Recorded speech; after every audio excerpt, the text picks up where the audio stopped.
Today we're talking about the do's and don'ts of the money area.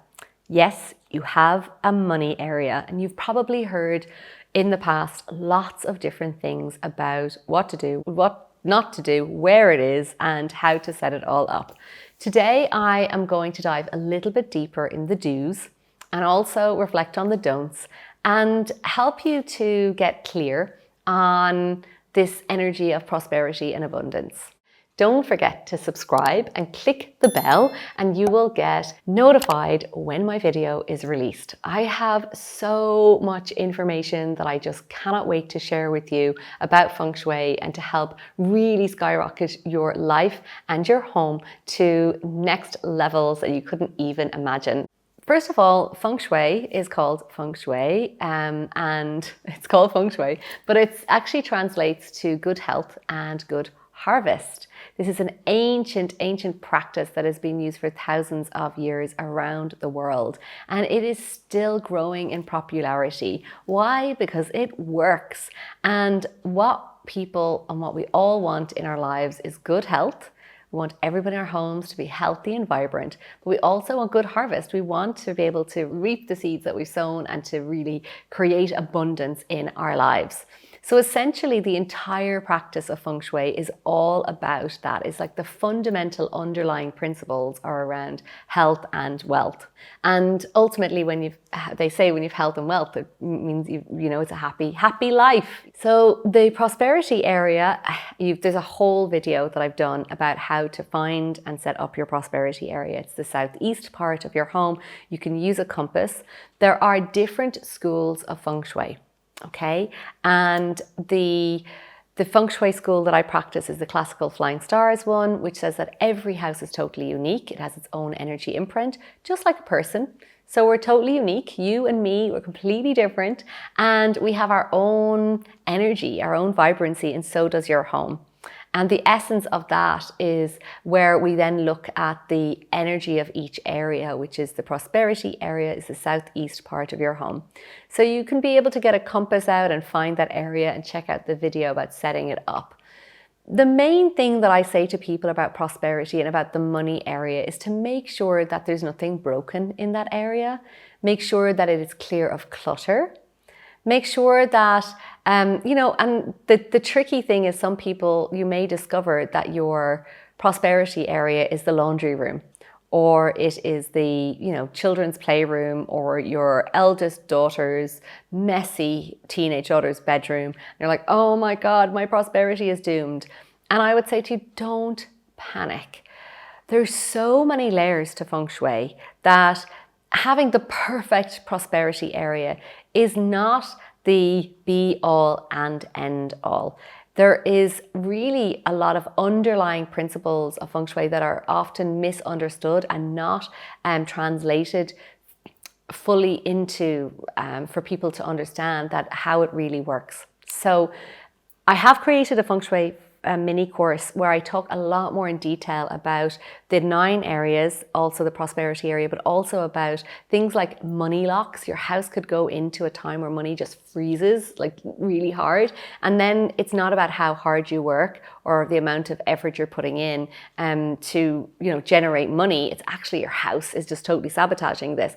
And that can be totally separate. So if you can learn about money locks, also could be your house type that could be impacting your prosperity. So there's a lot of nuances with Feng Shui that we can work on that is nothing to do with the prosperity area. So if you're kind of found your prosperity area and it's not in a place that you can create a beautiful prosperity altar or area, don't panic.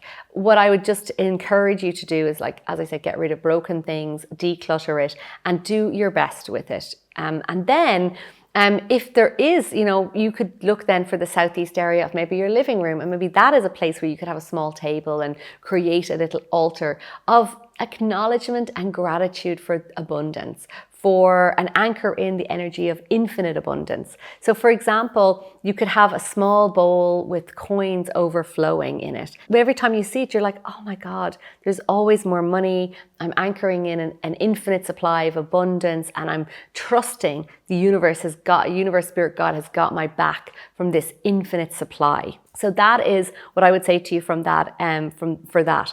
Now, the prosperity area and even your home, like keeping it clean, like keeping it neat, keeping it tidy. And the other things that people would often talk about with setting up the prosperity altar area is, you know, things that represent wealth and abundance to you. It could be artwork, it could be plants, it could be, you know, something that feels growth, expansive, makes you feel wealthy. Like everybody is very unique, and that's where you can have some fun with it. You know, you could really connect with what makes you feel like supported, abundant, and rich in your prosperity area. Now, the real don'ts in this is just like, don't worry. You know, there's, as I said, many layers. So just find your prosperity area, watch the video on setting up your prosperity area, and have some fun. Around your home, there's other opportunities, things that could be impacting the wealth, and that would be dripping taps, you know, draining, dripping away. So get those things fixed. Fix anything that's broken, move around your home, and see if there's things that just like deplete, cracked, not working. That's all depleting your energy. And the other one is that the front door, make sure that front door is easy to open so that the money energy can come in. Immediately after cleaning the front door, sweeping the front door and you know, cleaning everything out there, I had a client just on the spot just want to go ahead straight away with a website build. I saw the changes in, like, right away. Now, if you've enjoyed this and you want to learn more, definitely I would recommend checking out the free Feng Shui mini course, the behind the scenes of my own house, to learn more about Feng Shui, how you can start it, and learn more about those different factors that actually affect homes that are not talked about. Money locks, house types, and also like shapes of houses. It's a beautiful but complex subject, and I'm here to make it a lot easier. Now, one thing we've definitely seen a lot of in my journey supporting women around the world feng shui their homes is an increase in abundance and prosperity.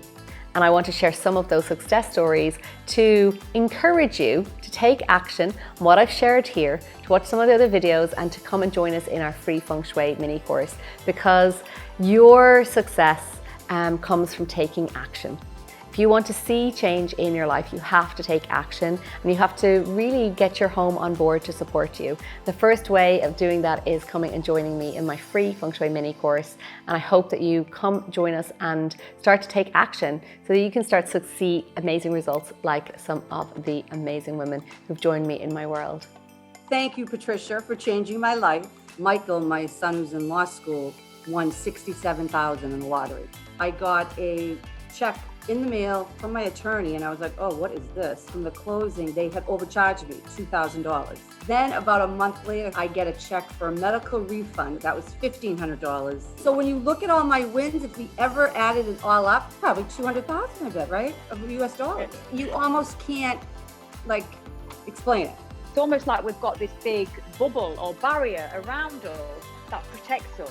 The connection as a family has just been great. I do feel that the magic of Feng Shui has actually made it almost become in tune with us and in one.